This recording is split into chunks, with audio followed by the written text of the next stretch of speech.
Let's talk about Jed Diamond's theory. Diamond, as in the gemstone. So, a diamond of a theory, which was featured in Marie Claire. It's called the 5 stages of love. Of course, it's a concept. We're not claiming, once again, that this is sacred knowledge. But I find it compelling, especially because it ties in with everything we've been studying.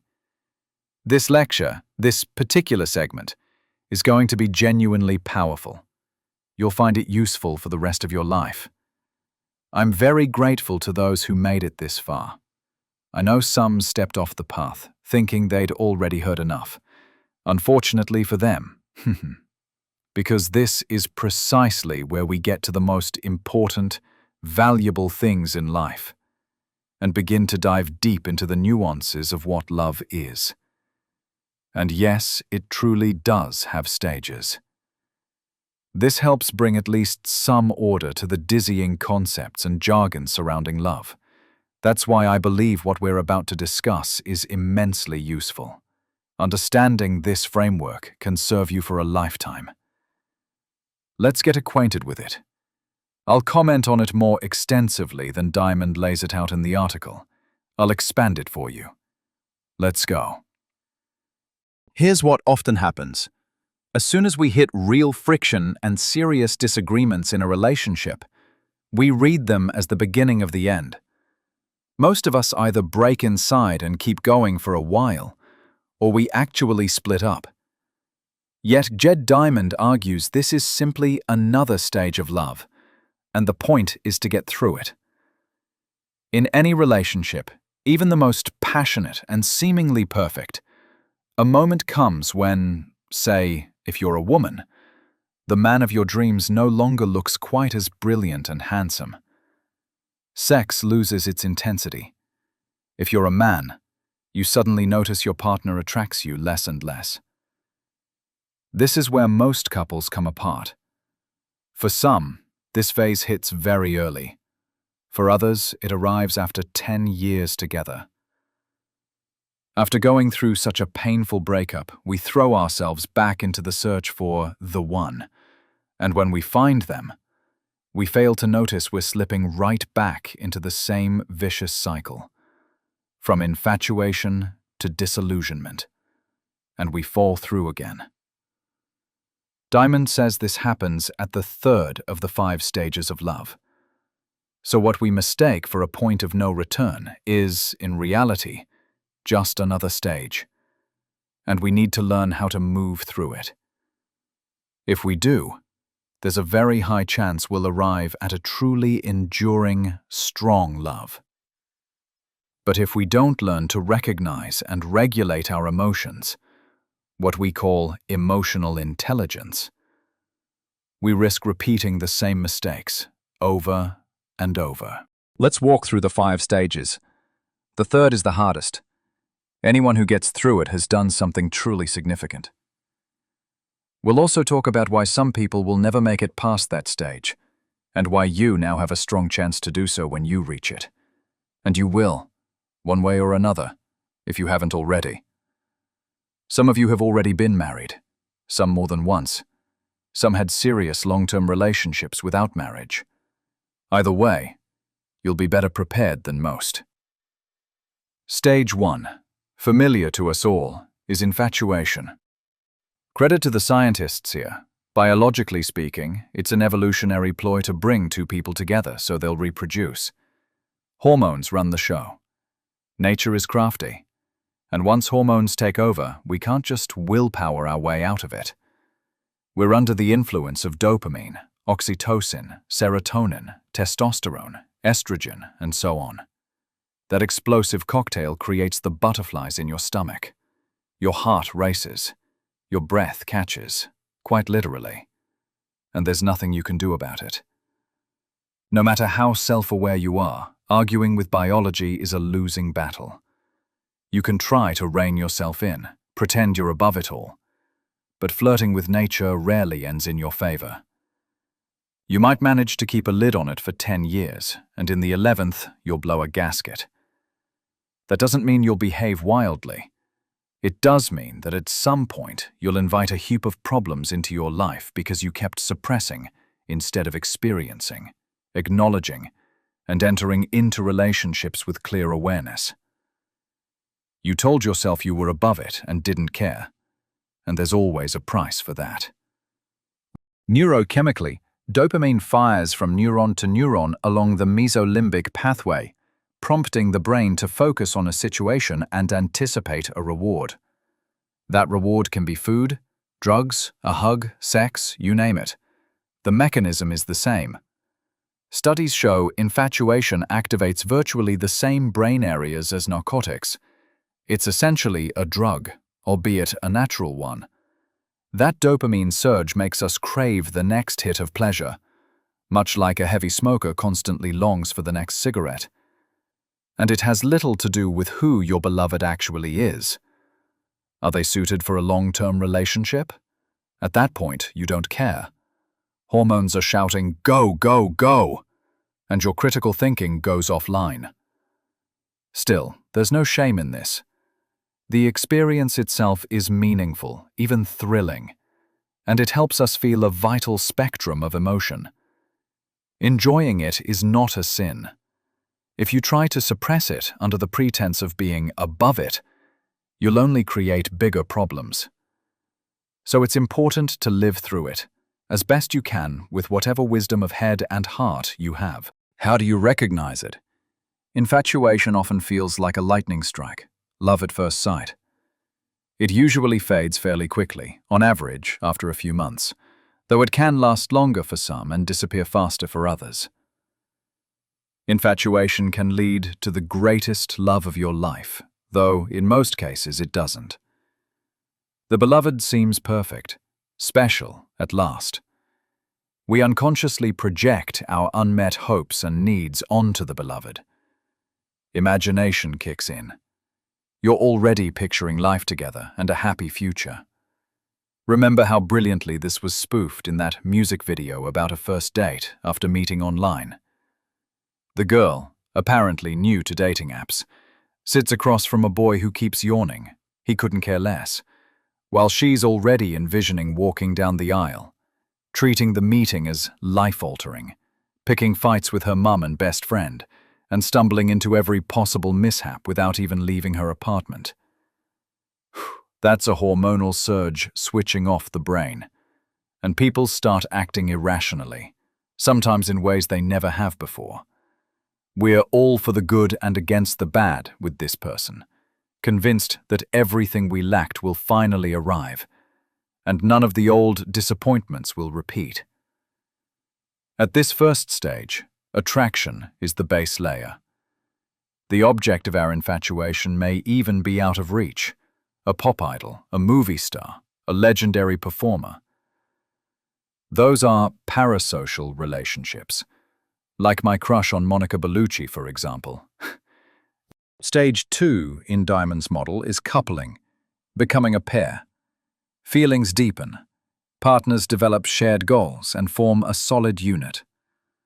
Often this happens in marriage. Children may arrive. They make major purchases together, an apartment, a car, plan for the future, and show the world they're an us, a social unit. At this point, the giddy hormonal haze no longer has the same power, but a deeper attachment grows. You trust more. You know more about each other. Sex is calmer, less frequent, but more intentional, and still satisfying. A sense of safety and solidity emerges. Things feel in order. Some partners start missing the intensity of earlier emotions, but many prefer this stage because love feels stable as never before, and they believe nothing will change it. That is a big mistake. Never think that way. Unfortunately, 95 to 98% of people who reach stage 2 adopt that mindset and are afraid to admit things could be different. But sooner or later, stage 3 arrives. Everyone goes through it.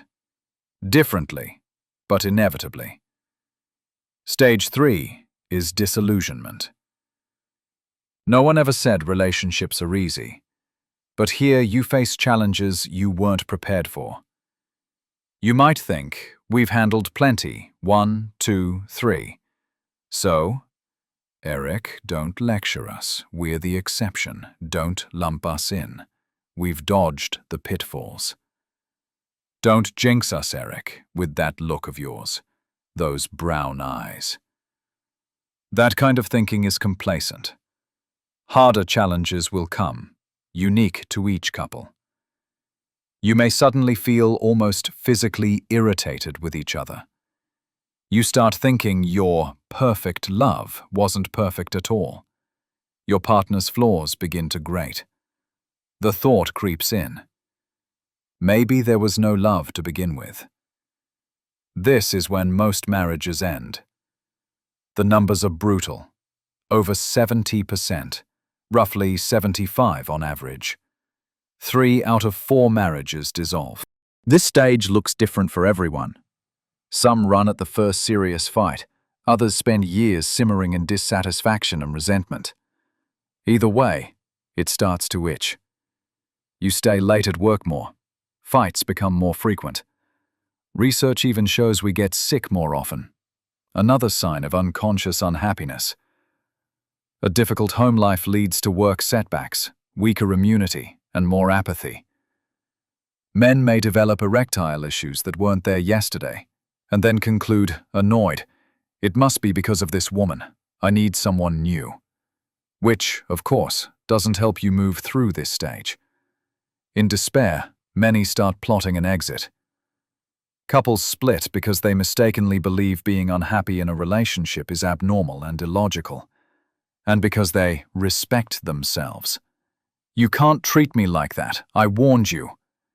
You promised and didn't deliver. I won't let anyone walk all over me. I know my worth. I didn't just crawl out of a dumpster. And so on. In that emotional storm, it's hard to hold a simple systems view in mind. Marriage is a system, and systems fail at times. You might buy a brand new car, perfect in every way, and eventually something still breaks, for whatever reason. You don't junk the car, you fix it. Keep that mindset. When something breaks, you repair it. You don't leave it to fester, because neglect only makes it worse until everything is coming apart at the seams. What's happening at stage 3? This is one of the most valuable insights in this whole program. At this stage, the potential of compensatory, complex-based love is exhausted. The complex-driven, neurosis-based bond where we try to use another person to plug our own wounds. I describe it as trying to stop our inner bleeding with another person. In that scenario, who is the other? A tampon. We stuff that tampon into ourselves. Once it has absorbed all your blood, all your problems, what do you do with it? You throw it away. With a tampon, that happens within a day. With a person, it can happen quickly or a bit slower, but the logic is similar. Yes, we fell in love. Yes, hormones were involved. How could they not be? That's the emotional realm. Life with love is wonderful. Life without it is anything but. That's obvious. It's one of the foundations of a happy life. People who claim, I'm fine without it, are usually either posturing or stuck. You can also walk around all day saying you don't need a penny, but I doubt that makes for a high quality of life. Thoughtful, self-aware, strong people set high personal standards for what's normal. You've probably heard me say it. They keep a high baseline for what they consider normal. What separates a strong personality from a weak one? A weak personality settles for whatever they can manage right now and convinces themselves to like it. That's not inherently bad, but it is resignation. A strong personality says, I may not have it yet, but I want more, and I'll grow into it. That's what high standards look like. They put in the work and move toward it. Might they fall flat or miss the mark? Yes. Then they step back, analyze why they didn't summit, learn, correct, and move forward. That's normal. Everyone has their own baseline and reaches it in time. Strong people are capable of strong feelings. The weak sometimes fear them. A strong person can dive into the ocean, into the depths of love, without losing themselves. Diving into the ocean doesn't mean you'll drown. If you're strong, know what you're doing.